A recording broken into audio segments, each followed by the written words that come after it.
Panorama group, जो सोचता है वो करता है। आपके अपने सपनों का आशियाना। देखिए, गिरिराज जी तो पहली बार इस तरीके का बयान नहीं दे रहे। गिरिराज जी जैसे और भी बहुत सारे नेता हैं, खास करके भाजपा के पास, वो भाईचारा को और आपस में सद्भाव रहे इसको मानते नहीं हैं। हमेशा वो नफरत की राजनीति कर रहे हैं। नमस्कार, आप देख रहे हैं सिटी पोस्ट लाइव और मैं हूं आपके साथ हर्षिता प्रताप सिंह।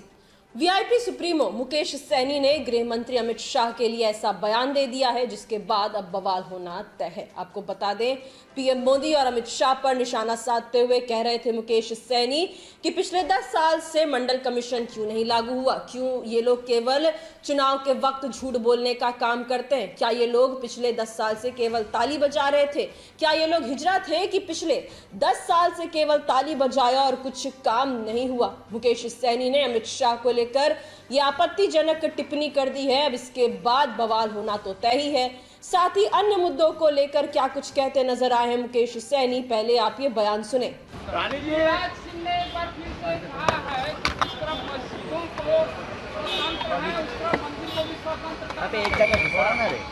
देखिए, गिरिराज जी तो पहली बार इस तरीके का बयान नहीं दे रहे। गिरिराज जी जैसे और भी बहुत सारे नेता हैं, खास करके भाजपा के पास, वो भाईचारा को और आपस में सद्भाव रहे इसको मानते नहीं हैं। हमेशा वो नफरत की राजनीति कर रहे हैं। आज की तारीख में चुनाव का समय है। चुनाव में जनता का बात रखे और अलूल जुलूल बयान देने के लिए तो 365 दिन बाकी है। वो 365 दिन स्वतंत्र है। जो जिसको गाली देना, जो जितना बोलना है, अनाप शनाप भाई को भाई से लड़ाना, हिंदू मुसलमान, मंदिर मस्जिद जो करना वो करे, लेकिन कम से कम चुनाव के समय में उसको अपना बताना चाहिए कि नवादा में 5 साल में उन्होंने क्या किया।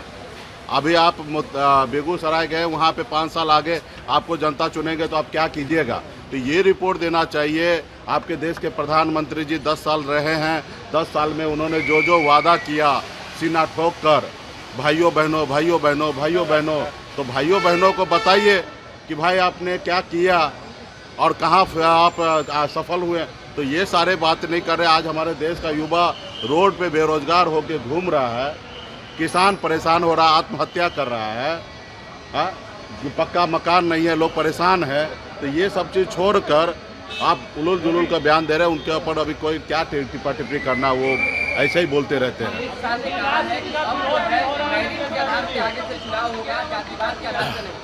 निश्चित तौर पे उन्होंने जो कहा है वही तो हम लोग लड़ाई लड़ रहे हैं कि वो आरक्षण खत्म करना चाह रहा है। वो नहीं चाहता है कि आरक्षण मिले लोगों को, गरीब पिछड़ा को, जो बहुत पीछे रह गया उसको आरक्षण मिले। वो इसलिए वो हमेशा चाह रहा कि मेरिट पे चीज़ें हो। तो यही तो हम लोग तो कह रहे हैं। अभी वो घुमा के कह रहे हैं, लेकिन इंडप दे जाके उनका इच्छा क्या है? आरक्षण समाप्त करना। अगर मेरिट की बात कर रहे हैं तो सीधा खुल के कहिए ना कि संविधान को ख़त्म कीजिए और जो जितना है और मेरिट पे आरक्षण हम देंगे। आप तो वो नहीं कह रहे। आप मेरिट पे जाति, भाई जाति हमारी पहचान है। हर जाति का अपना एक पहचान है। सब अपने जाति में ही रहता, अपने जाति के परिवार के साथ रहता है। अपने बच्चे बेटी या बेटा को शादी उसी जाति से करते हैं। जाति हमारी पहचान है। और रहा कि मेरिट की बात है तो आप खुल के आइए मैदान में, आप भैया कहिए मेरिट पे, उस पर चर्चा कीजिए। आप आरक्षण खत्म करना चाहते ये मुझे पता है।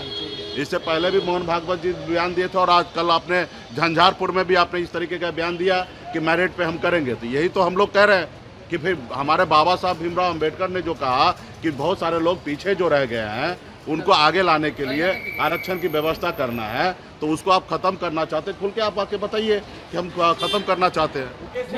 कानून लागू करने की बात कर रहे हैं, कह रहे हैं कि इंडिया अलायंस में सरकार बनी अमित शाह, तो सरिया कानून लागू कर। देखिए, हमारी सरकार बनेगा, हमको पता है कि हमको क्या करना चाहिए।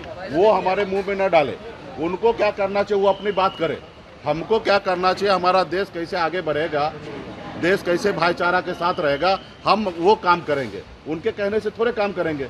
हम उनको जो कह रहे हैं कि 20 करोड़ युवा को नौकरी देने के लिए, वो दे तो नहीं रहे। तो तो हमको हमारी सरकार बनने के बाद हमको क्या करना चाहिए और देश को जोड़ के रखने के लिए जो उचित होगा वो सब काम हम करेंगे। उनके कहने से कोई काम नहीं करेंगे। कर्नाटक में ओबीसी का आरक्षण छीन करके कांग्रेस ने कर्नाटक में ओबीसी का आरक्षण छीनकर मुसलमानों को दे दिया। प्रधानमंत्री ने कहा कि आप लोग भी वही कर रहे हैं। वो गलत बयान दे रहे हैं, वो ऐसा कुछ नहीं है। वो प्रधानमंत्री जी इतना झूठ बोलते हैं, हम लोगों को शर्म आ रहा है कि हमारे देश का प्रधानमंत्री सिर्फ चुनाव जीतने के लिए इतना झूठ नहीं बोलना चाहिए। उनको पहले तो वो बताना चाहिए कि जो उन्होंने वादा किया उसके ऊपर काम करना चाहिए। राज्य सरकार जिनके पास जो अभी उनके पास देश का प्रधानमंत्री है, उनको लग रहा है गलत है तो बदल देना चाहिए। कल उन्होंने झंझारपुर में कहा मंडल कमीशन को रोक के रखने वाला। भैया 10 साल से आप ताली बजा रहे थे क्या? 10 साल से आप सरकार में थे, क्यों नहीं मंडल कमीशन को आपने लागू कर दिया? काका कालकल का रिपोर्ट क्यों नहीं लागू कर दिया? आप 10 साल से क्या हिजरा बन के ताली बजा रहे थे क्या?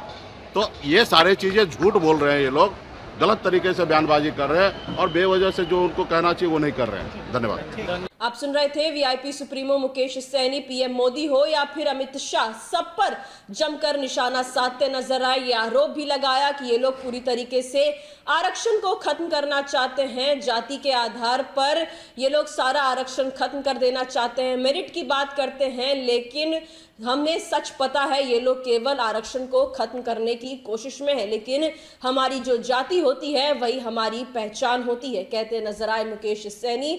साथ ही उन्होंने पीएम मोदी पर निशाना साधते हुए कह दिया कि 10 साल से भाइयों बहनों कहते हैं, लेकिन काम कुछ भी नहीं किया और अब जब चुनाव आया है तो झूठ पे झूठ बोलने का काम कर रहे हैं। तो वहीं आपको बता दें, अमित शाह कल बिहार दौरे पर थे, राजद पर, महागठबंधन पर निशाना साध रहे थे। उसको लेकर आज मुकेश सैनी पलटवार करते हुए आपत्तिजनक टिप्पणी कर दी अमित शाह को लेकर। कह दिया कि क्या ये लोग हिजड़ा थे जो पिछले 10 साल से केवल ताली बजाने का काम कर रहे थे? 10 साल तक इन्होंने कुछ क्यों नहीं किया और अब झूठ पे झूठ क्यों बोल रहे हैं? तमाम मुद्दों को लेकर काफी तीखा प्रहार करते नजर आए मुकेश सैनी। और अब अमित शाह को लेकर जिन्होंने आपत्तिजनक टिप्पणी की है, इस पर अब बवाल होना तय है। अब ये देखने वाली बात होगी कि भाजपा अब इस पर कैसे प्रतिक्रिया देती है। फिलहाल इस खबर में इतना ही।